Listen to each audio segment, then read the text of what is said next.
Hey guys, welcome back to my channel.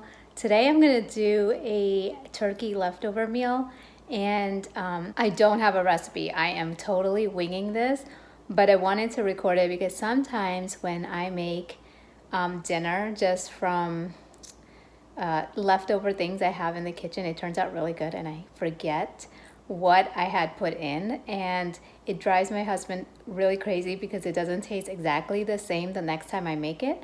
So today I thought I would take our leftover Thanksgiving turkey and make like a creamy turkey soup.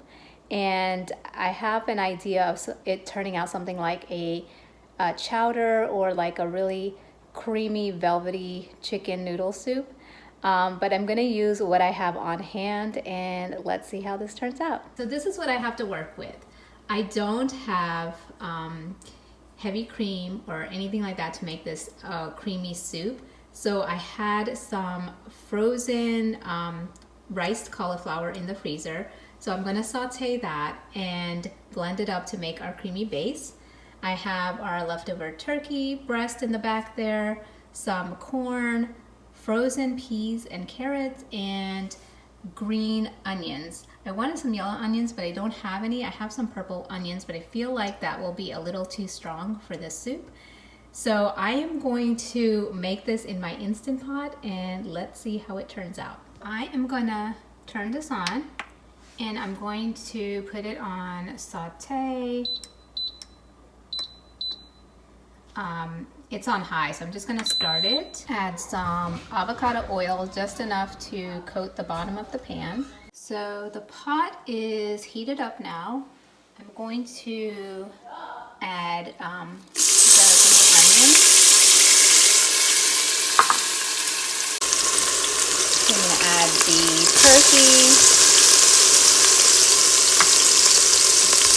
About half of the corn. And all of the cauliflower. So I'm just going to saute this until it warms up a little bit, and I'm going to add just a little bit of chicken broth. Now I'm setting it to 2 minutes on pressure cooking so the vegetables can be tender. Okay, it's done, so I'm going to open it. I already vented it and released the steam. So I'm going to take all of this out and put it in my blender. If you have an immersion blender, that would be great, because what I'm going to do is blend this up so it's a smooth consistency. While this is cooling, you do not want to blend steaming hot stuff in a blender. I am going to saute the rest of the ingredients. Okay, so I'm going to turn it back on, put it on saute again, start it up. Add just a little bit more oil because we are sauteing. And once that heats up, I'll put in the rest of the ingredients. I'm going to put in the rest of the corn. I think I've got a couple of green beans there. And the frozen peas and carrots. So while this is sauteing and getting tender, I am going to check my cauliflower mix that I sauteed earlier to make sure it's cool so I can blend it up. And it is, so I'm going to blend this up into a smooth, creamy base for my soup. Okay. Now I'm going to pour the puree back in here, and this should be like a soup base. And you can see it's like really thick like a puree. So I'm going to add some chicken stock and thin it out a little bit so it's more like soup consistency. Okay, now it's looking more like a really creamy soup. I don't have that many veggies showing in here. That's why I blended it up, because my kids don't like big chunky vegetable soups. But if your family likes it, then don't blend up anything but the riced cauliflower, because that is what is making the soup base. So now I'm going to add some seasonings. I'm going to add pepper.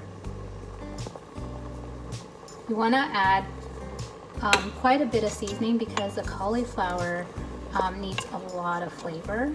So pepper. If you need salt, go ahead and add it. I think I'll just need like a pinch of salt, so I'm not adding that much. And I'm also going to add, because I didn't have garlic, cloves. I'm just gonna add a little bit of garlic powder to this. And you can add whatever seasonings that you would like. Salt and pepper should be fine, but if you want to add anything else to it, go ahead.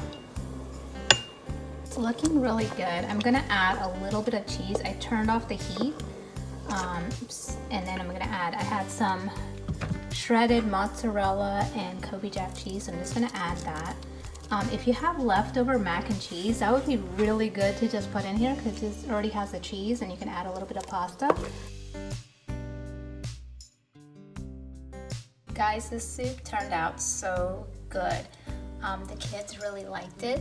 You cannot taste the cauliflower. There are a ton of vegetables in here and just a little bit of dairy, which is the cheese on top, which you can omit if you don't eat cheese. I should have saved some of the green onions to sprinkle on top, but the kids probably wouldn't eat it that way. I definitely will make this soup again. It turned out so good for just winging it. I am looking forward to making this in the winter when it's cold and rainy outside because it is really a cozy, comforting soup, and it's creamy and delicious and filling.